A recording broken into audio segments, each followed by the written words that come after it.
ఈ పథకాలు అన్నింటిలో ఏది ఎక్కువగా యూజ్ అయిందంటే ఏం ఇప్పుడు చెప్తారు? రైతు బంధు ఉంది, ఎంత ఇస్తున్నారు మీకు తెలిసి? ఎకరానికి 6,000 ఆ చొప్పున ఇస్తారు. సో యావరేజ్గా సెంట్రల్ గవర్నమెంట్ అది కలిపి ఒక 14,000 ఏమో పడుతుంది. ఒక 2,000 ఎకరానికి మొత్తం కలిపి ఒక 14,000 వస్తుంది అనేది అదొక డిస్కషన్ డిబేట్ ఉంది. స్టేట్ గవర్నమెంట్ 6,000, సెంట్రల్ గవర్నమెంట్ 6,000, ఇంకో 2,000 సబ్సిడీ అని చెప్పి మొత్తం 14,000 అని చెప్తున్నారు. ఓకే, నేను అడిగేది ఏంటంటే ఒక ఎకరాకి నువ్వే రైతువి, ఒక ఎకరాకి 14,000 వస్తే నీకు ఆ సంవత్సరం సంబంధించిన విత్తనాల ఖర్చు, మ్యాన్ పవర్ ఖర్చు, ట్రాక్టర్ దున్నడానికి కానీ లేదా ఏదైనా చేసిన దాని ఖర్చు, నువ్వు మందు కొట్టే ఖర్చు, మళ్ళీ నువ్వు మధ్య మధ్యలో పక్షులు రాకుండా నువ్వు ఇంకొన్ని ఏదో మెజర్మెంట్ తీసుకుంటావు. ఒక ఎకరాకి సంవత్సరానికి ఎంత ఖర్చు అవుతుంది? ఎంతలో 70,000 నుంచి 80,000 ఖర్చు అవుతుంది. ఓ పంట వేస్తే నీకు 14,000 వస్తుంది. నీకు నువ్వు రైతుకి ఇవ్వాల్సిన భరోసా ఎక్కడంటే ఈ 14,000 పెట్టుబడి మీద కంటే కూడా పండించిన దాని మీద మంచి గిట్టుబాటు ధర వస్తే నేను ఖర్చు పెట్టి ₹1,00,000 ఖర్చు పెట్టినయ్యా, లేదా 80,000 ఖర్చు పెట్టా, నువ్వు నాకు 14,000 ఇచ్చావు, నాకు నెట్ 66,000 ఖర్చు అయింది. నాకు 66,000 మళ్ళీ వస్తుంది అనుకో, నేను నెక్స్ట్ లాభపడతా.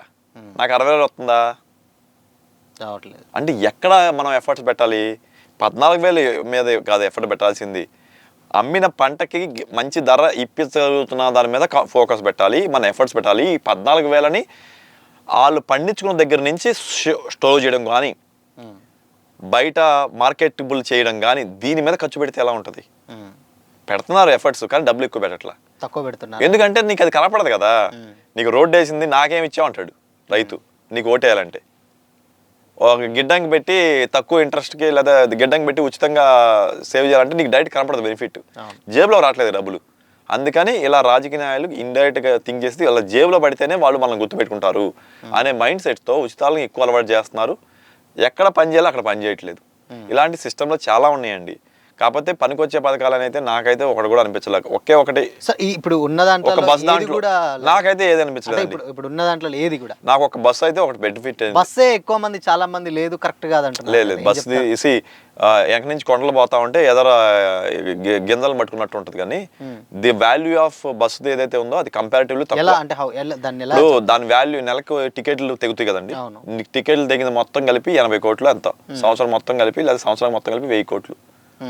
లేదా అంటే మీరేమో బేసిక్గా మా వర్షన్ మేము విన్నది ఏంటంటే, సో అన్ని పథకాల కంటే అసలు మహాలక్ష్మి పథకం ఎందుకు పెట్టాడు అంటే, బస్సుది ఎందుకు పెట్టాడు, అసలు ఇదే ఉన్న దాంట్లో చాలా నెగిటివ్ తీసుకొచ్చింది అని కూడా చాలా ఆర్టీసీ నష్టాలు పోద్దని అంటారు. కానీ దాని తగ్గట్టు రీప్లేస్మెంట్ వీళ్ళు చేస్తున్నారు, పేమెంట్ చేస్తుంది గవర్నమెంట్ చేస్తుంది. వాళ్ళ పాకెట్ లేకుండా ఇండైరెక్ట్ గా నువ్వు ట్రావెల్ చేయడానికి బెనిఫిట్ అవుతుంది. నీకు పదే పనిగా 10 సార్లు ట్రావెల్ చేస్తావు, 11వ సారి అయితే అవసరంగా ట్రావెల్ చేస్తావుగా. సో ట్రావెల్ చేసేటప్పుడు జేబులో డబ్బులు పడట్లేదని ఒక భరోసా ఏదైతే ఉందో ఫస్ట్ నువ్వు వెళ్ళి పని చేయడానికి ఈజీ అవుతుంది. ఎవ్రీడే నీ జేబులోంచి పడే డబ్బులు ఖర్చు తగ్గడం వల్ల నీ శాలరీ నీకు మిగిలిపోతుంది. సో బడుగు జీవులు ఇలా ఇక్కడ మనం కూర్చొని మాట్లాడుతున్నాం, నా శాలరీ 15,000, ఎంతమంది పని చేస్తాను నీకు తెలిసిన వాళ్ళు, నీకు తెలిసిన నీ సర్కిల్లో, నీ ఫ్రెండ్ సర్కిల్లో, నీ చుట్టాల్లో, మీ వాళ్ళలో ఎంతమంది లక్షల్లో సంపాదించులు ఉన్నారు, ఎంతమంది పర్సంటేజ్ చెప్పు.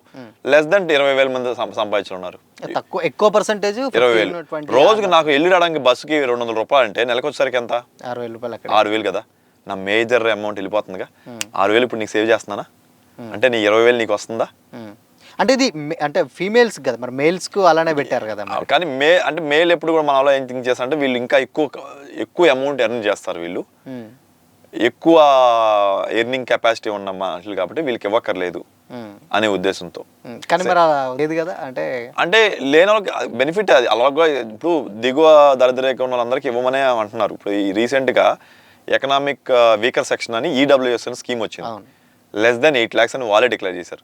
సో లెస్ దెన్ 8 lakhs వాళ్ళకి అన్ని ఉచితం ఇచ్చేద్దాం. మరి ఇప్పుడు మనం చెప్పిన దాని ప్రకారం బస్సు ఉచితం ఇద్దాం, రోడ్ ట్యాక్స్లు ఉచితం ఇద్దాం, నీ దగ్గర ఈడబ్ల్యూఎస్ ఒక కార్డు ఇచ్చేద్దాం ఎవరికైతే ఉందో, దాని ప్రకారం చేసేయచ్చు కదా. దాని ప్రకారం చేస్తే ఇంకా అసలుకి అదేంటంటే ఏదైనా ఒక లిమిట్ పరపతి. ఇందాక చెప్పినట్టు ఒక కుటుంబంకి నీకు నెలకి 1,50,000 రూపాయలు రెంట్ వస్తున్నప్పుడు దాంట్లో ₹1,00,000 వరకు నువ్వు ఖర్చు పెట్టు, లేదా 70,000 వరకు ఖర్చు పెట్టి మిగతా 70,000 అయినా నువ్వు వేరే మళ్ళీ ఇంకో కన్స్ట్రక్షన్ చేసి ఇంకో రెంట్కి ఇచ్చే ప్రాపర్టీని కనిపెట్టడానికి ట్రై చేయాలా. ప్రజల్ని అలాగే చైతన్యవంతులు చేయాలా. అంతేగాని ప్రజలకు నేను ఉచితాలు ఇస్తా ఉంటాను, నువ్వేం కాదు నువ్వు చేసుకుంటూ వెళ్తానంటే ఇది ఎక్కడికి వెళ్తాంటే రేపొద్దున దివాలా తీసే పరిస్థితి, గవర్నమెంట్ దివాలా తీసే పరిస్థితులకు వస్తాయి. అండ్ దీని మీద సుప్రీంకోర్టు కూడా కొంచెం సీరియస్ అయింది అని కూడా. ఏం చేస్తారు సుప్రీంకోర్టు? సో అంటే ఏంటంటే ప్రజల్ని ఉచితాలకు అలవాటు చేసి అంటారండి. నాకు స్టేట్మెంట్ ఇప్పుడు నువ్వు మారుతావు, నేను మారుతున్నా, ఏం మారుతుంది? రాజకీయ నాయకులు మారుతున్నారా?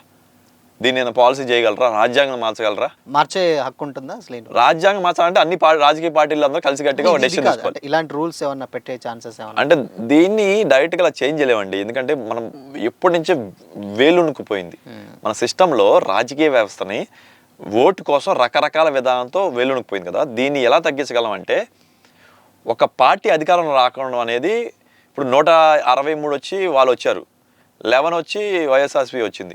ఇక్కడ కూడా సిమిలర్ 65, 68 ఇటు కాంగ్రెస్, వాళ్ళు 30 అట్లా, యావరేజ్గా 120లో కదా. ప్రపోర్షనేట్ రిప్రజెంటేషన్ రావాలి. ప్రపోర్షనేట్ రిప్రజెంటేషన్ అంటే ఇప్పుడు నన్ను యావరేజ్గా ఓవరాల్గా ఓట్లు వేసిన వాళ్ళు ఎంతమందో అంత రిప్రజెంటేషన్ సీట్లు ఇచ్చేటట్టు చూసుకోవాలి. అక్కడ ప్రాబ్లం ఏంటంటే ఏ ఏరియాకి ఇవ్వాలనేది ప్రాబ్లం వస్తుంది.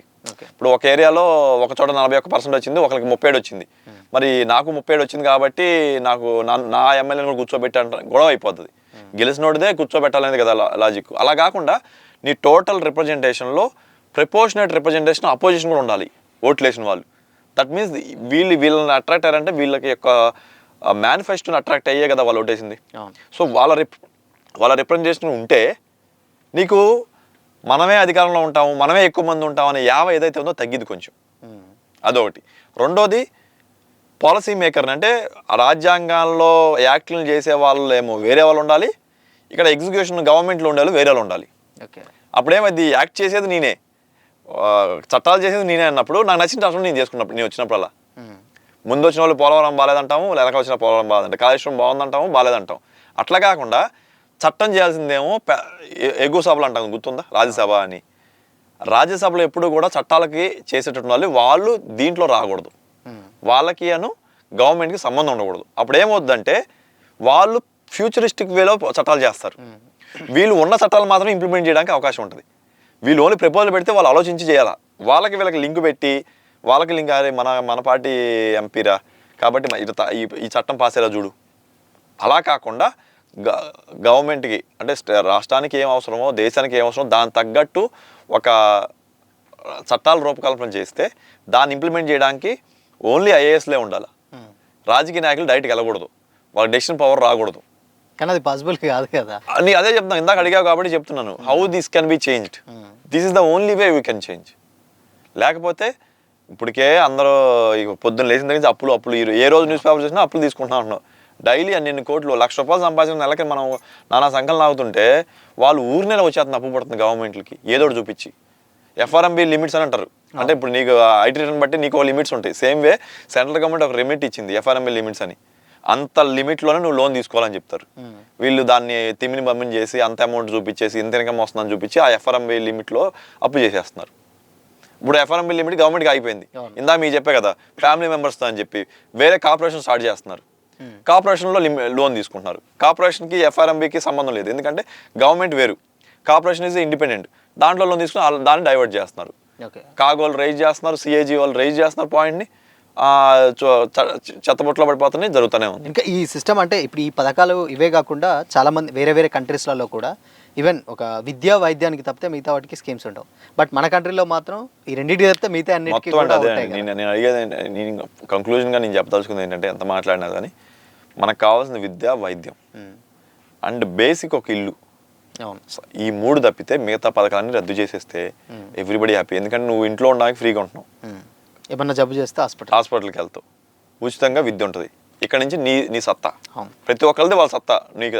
నీవు నిలబడడానికి, కాళ్ళ మీద నిలబడడానికి, నిన్ను చూసుకోవడానికి, సడన్గా నీకు ఒంట్లో బాగోకపోతే చూసుకోవడానికి హాస్పిటల్లో ఉన్నప్పుడు ఈ 3 నీకు సత్తా ఇచ్చినప్పుడు ఇంకా మిగతా ఏమీ నీకు అవసరం లేదు అనే మైండ్ సెట్లో కానీ వెళ్తే చేంజ్ అయ్యిద్ది. ఇంకొక స్కీమ్ ఏంటంటే అంటే ₹5 భోజనం చూసారా, అది ఒక్కటి అందరికి కాదు, ఎవరికి పడితే వాళ్ళు తినరు. ఎవరైతే నిజంగా ఆకలి ఉన్న వాళ్ళకి ₹5 తినరు చూసారా, వాళ్ళకి బాగా ఉపయోగపడుతుంది. ఈ 4 తప్పితే ఇంకేం వద్దండి. దట్స్ హౌ మన అనుకున్న, అంటే మనలాంటి యూత్ చూస్తున్న డెవలప్డ్ భారతదేశం, ఇంకా మన developing country, we are still developing country. It's long journey but very ఫాస్ట్గా వెళ్తున్నాం. సో మనలాంటి కంట్రీస్కి వాల్యూ క్రియేట్ అవుతుంది, అలాగే బెటర్ అవుతాము. మోర్ అకౌంటబిలిటీ, అంటే ట్యాక్స్ కట్టేవాడికి ఏమైనా సరే, ఇప్పుడు ఇంత చేస్తున్నా సరే ఇండియా మొత్తంలో 150 కోట్లలో ట్యాక్స్ కట్టేవాళ్ళు 1 కోటి మందే ఉన్నారు. ఇంకా గట్టిగా మాట్లాడితే జిఎస్టీ పరంగా అది పరంగా మొత్తం కలిపితే కూడా 2 కోట్ల మంది ఉన్నారు. ఇంకా 148 కోట్ల మంది ₹1 ట్యాక్స్ కట్టట్లేదు. ఇండైరెక్ట్గా కొంత ఉంటుంది, లైక్ సబ్బు కొన్నప్పుడు ఏ కొన్నప్పుడు కొంత ట్యాక్స్ ఉంటుంది, కానీ అది పెద్ద అమౌంట్ కాదు అది. మరి కట్టేవాడికి ఏమి ఇస్తున్నావు? ఇప్పుడు నేను కడుతున్నా, నేను సంవత్సరానికి 5 లక్షలు ట్యాక్స్ కడుతున్నా, నాకేంటి ఉపయోగం? రోడ్డుకి వెళ్తే రోడ్ ట్యాక్స్ కడుతున్నా, హైవే మీదకి వెళ్తే టోల్ ట్యాక్స్ కడుతున్నా, హైదరాబాద్ సిటీలో వెహికల్ కొంటే నేను మళ్ళీ ట్యాక్స్ కడుతున్నాను, ఈ ట్రాన్స్పోర్ట్ ట్యాక్స్ అని కడుతున్నా, ఎట్ ఎ టైం లంసం కడుతున్నా, హాస్పిటల్కి వెళ్తే హాస్పిటల్కి వెళ్తున్నా, వాటర్, ఎలక్ట్రిసిటీకి. ఇంక నేను ఎందుకు దేనికోసం ట్యాక్స్ కడతాను అనేది నాకు ఒక్క లాజిక్ అర్థం కాదు. గాలి పీల్చుకుంటున్నందుకు ట్యాక్స్ కడుతున్నామేమో అనే ఆలోచనలో ఉంది. మరి ట్యాక్స్ కట్టేవాడికి బెనిఫిట్ ఏంటి? సో ఎప్పుడైతే నువ్వు గవర్నమెంట్ ఈ ట్యాక్స్ కట్టేవాడికి బెటర్ బెనిఫిట్స్ ఇస్తాయి, ఈ ట్యాక్స్ కట్టేవాడికి ఇలా ఉంటుంది అన్నప్పుడు జనాలు ఉచితాల నుంచి ట్యాక్స్ కట్టడానికి ఇంట్రెస్ట్ చూపిస్తారు. ఎందుకంటే బెటర్ బెనిఫిట్స్ ఇస్తున్నావు కదా ట్యాక్స్ కట్టడానికి. ట్యాక్స్ కట్టి నేను రీసెంట్గా ఒక లెటర్ కూడా రాశాను నిర్మలా సీతారామన్కి.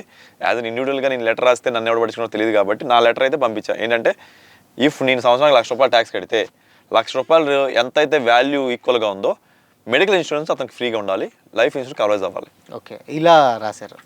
పంపించాను మేడం, మీరు ₹1,00,000 ట్యాక్స్ కట్టిన ఎవరికైనా దాని ప్రపోర్షనేట్ గవర్నమెంట్ నుంచి మీరు మెడికల్ ఇన్సూరెన్స్ ఇవ్వండి, గవర్నమెంట్ నుంచి లైఫ్ ఇన్సూరెన్స్ ఇవ్వండి. సో ట్యాక్స్ కట్టేవాడికి ఏమైనా అయితే వాడికి ఏంటి భరోసా? ఇప్పుడు నీ 10 సంవత్సరాల నుంచి ఆల్మోస్ట్ నేను 40-50 లక్షలు ట్యాక్స్ కట్టాను అనుకోండి, ఇంత కట్టి నాకేం రాలేదుగా. నేను కాంట్రిబ్యూట్ చేసింది నా మైండ్లో నేను ఒకటే ఆలోచించింది అంటే ఓకే నా సైన్యానికి నేను ఇస్తాను డబ్బులు అనుకోండి, బట్ నా పర్సనల్గా నాకు ₹1 అన్నట్టే. ఎలా నా డబ్బులు నా ట్యాక్స్ మనీ ఎవరికి ఉపయోగపడుతుంది అంటే మిగతా అన్నిటికీ డబ్బులు కడుతున్నా, బట్ నాకు కట్టకుండా ఎవరికి ఉపయోగిస్తున్నారంటే సైన్యం కోసం ఉపయోగిస్తున్నారు అనుకోవడమే. వేరే దేశం నుంచి థ్రెట్ లేకుండా ఉపయోగిస్తున్నారు, దానికోసం నేను డబ్బులు ఇచ్చాను అనుకోవడమే. కానీ అదర్వైజ్ నార్మల్ అంటే ఉచితంగా ఇచ్చేవాడికంటే కూడా డబ్బులు కట్టేవాడికి నువ్వేమి ఇస్తున్నావు? కనీసం నువ్వు హెల్త్, లైఫ్ ఇన్సూరెన్స్ ఏమైనా అయితే కూడా వాళ్ళ కుటుంబానికి భరోసా లాగా ఇలాంటిది ఏమన్నా ఇస్తే ట్యాక్స్ కట్టేవాడికి తెలుసుగా, ట్యాక్స్ కడితే వాళ్ళ చలాన్ ఉంటుంది, tax challan, income tax return ఉంటుంది. వీళ్ళందరికీ ఎవరైతే కడతారో బై డిఫాల్ట్ వాళ్ళ డేటాబేస్ వాళ్ళ దగ్గర ఉంటుంది. ఎంతమంది మొత్తం కలిపితే 1 కోటి మంది ఉన్నారు మనుషులు, ట్యాక్స్ కట్టే వాళ్ళు 1 కోటి మందే. సో అలా కడితే అట్లీస్ట్ ఎంకరేజ్మెంట్ కదా, అరే బాబు నీకు ట్యాక్స్ కట్టాలరా, ట్యాక్స్ కడితే నాకు ఇన్సూరెన్స్ ఫ్రీ ఉంటుంది, నేను ఇంకా మళ్ళీ బయట కట్టక్కర్లేదు అని చెప్పి అట్లీస్ట్ ట్యాక్స్ కడతాడు. ట్యాక్స్ కడితే గవర్నమెంట్కి వస్తుందిగా, గవర్నమెంట్ దాన్ని ఇన్ఫ్రాస్ట్రక్చర్ ఉపయోగించుకోవచ్చు, ఫెసిలిటీస్ పెంచడానికి ఉపయోగించవచ్చు, ఉచితాలు